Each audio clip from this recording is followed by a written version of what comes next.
انسان خواہشات کی وجہ سے اللہ تعالیٰ کو ناراض کرتا ہے، لیکن اگر انسان سوچے کہ جس خواہش کی وجہ سے وہ اپنے مالک کو ناراض کر رہا ہے، کیا اس خواہش کی لذت باقی رہتی ہے؟ ایک انسان زنا کرتا ہے، اس کو زنا کرنے میں لذت آتی ہے، کیا اس زنا کی لذت باقی رہتی ہے؟ ایک انسان شراب پیتا ہے، کیا اس شراب کی لذت باقی رہتی ہے؟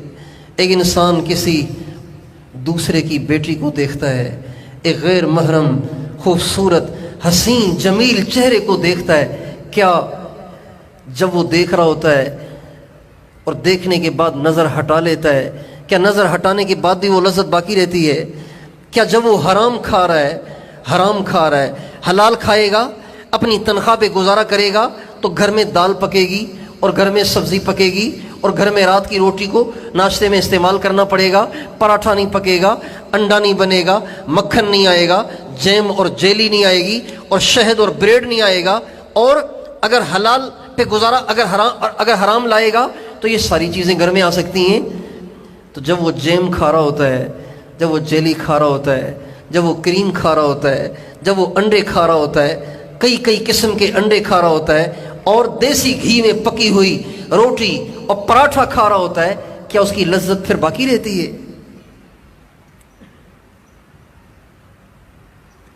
یہ بڑے گر کی بات ہے کہ انسان یہ ضرور سوچے کہ جس خواہش کو پورا کرنے کے لیے اپنے اللہ کو ناراض کر رہا ہوں، کیا یہ خواہش باقی رہے گی؟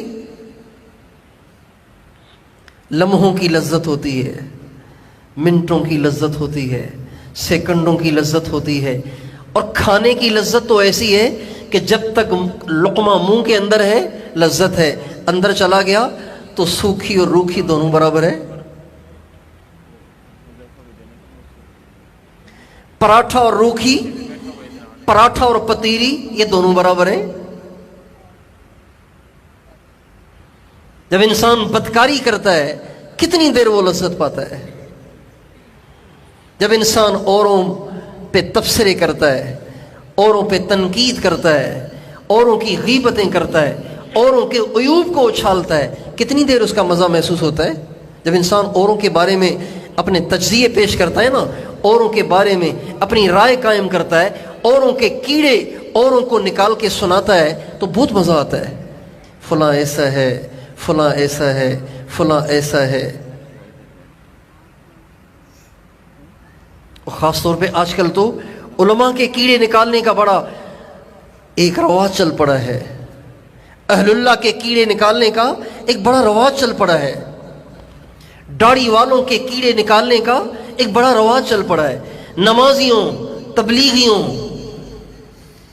مدرسے والوں کے کیڑے نکالنے کا ایک بڑا رواج چل پڑا ہے۔ مولانا فضل الرحمان صاحب ایسے ہیں ویسے ہیں، مولانا طارق امین صاحب ایسے ہیں ویسے ہیں، یہ تبلیغ والے ایسے ہیں ویسے ہیں، یہ مسجد کے اماموں کا کام ہی یہ ہے، یہ مدرسے میں پڑھنے والوں کے کام ہی یہ ہے۔ ایک عام وبا چل پڑی ہے، ایک عام بیماری پھیل گئی ہے۔ ان علماء، ان اہل اللہ، ان اہل دین کے بارے میں اپنی رائے قائم کرنا، اپنے تجزیے پیش کرنا، ان کے کیڑے نکالنا، ان پہ انگلیاں اٹھانا، یہ عام رواج چل پڑا ہے۔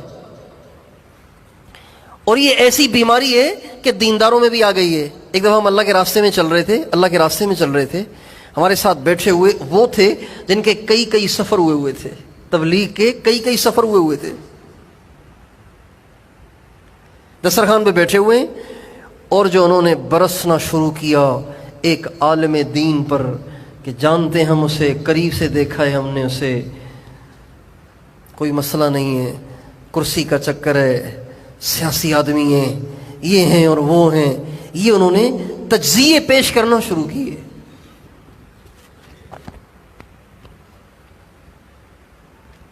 بولتے رہے، مجھے پیٹ میں مروڑ شروع ہو گیا کہ یہ سر پہ پگڑی ہے، اس کے چہرے پہ داڑھی ہے، کیا اس کو معلوم نہیں ہے کہ غیبت حرام ہے؟ غیبت زنا سے زیادہ بدتر گناہ ہے۔ غیبت کرنے والا اپنے بھائی کا گوشت کھانے والے کی طرح سے ہے۔ یہ کیا کر رہا ہے؟ اور یہ عالم دین کی غیبت کر رہا ہے۔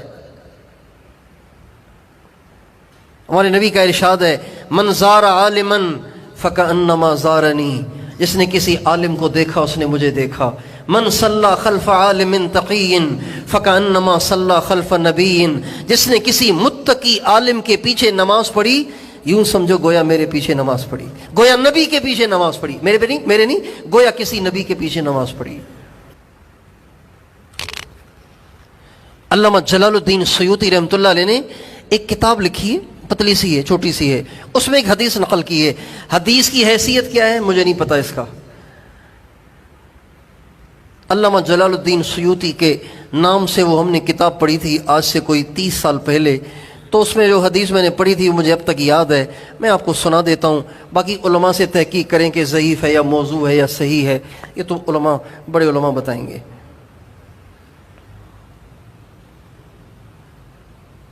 جو حدیث انہوں نے نقل کی ہے وہ یہ ہے من زار عالما وفرح بها،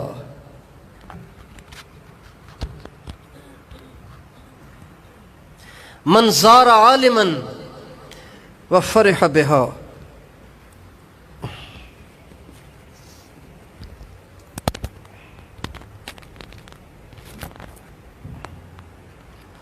من زار عالما وفرح بها خلق اللہ بها ملکا یستغفر له الی یوم القیامہ.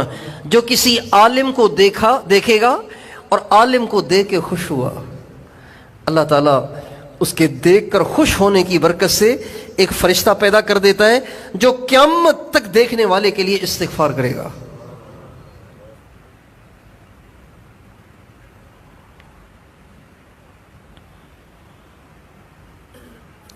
جب انسان اوروں کے کیڑے نکال رہا ہوتا ہے، اوروں پہ انگلی اٹھا رہا ہوتا ہے، اوروں کے عیوب کو اچھال رہا ہوتا ہے، اسے بہت مزہ آتا ہے. لیکن اس جرم کی لذت وہ کب تک محسوس کرتا ہے؟ جب تک کر رہا ہے محسوس کر رہا ہے. اس کے بعد کیا ہوا؟ لذت ختم ہو گئی، اللہ ناراض ہو گیا. لذت ختم ہو گئی، آخرت برباد ہو گئی. لذت ختم ہو گئی، قبر تاریک ہو گئی. لذت ختم ہو گئی، موت مشکل ہو گئی. لذت ختم ہو گئی.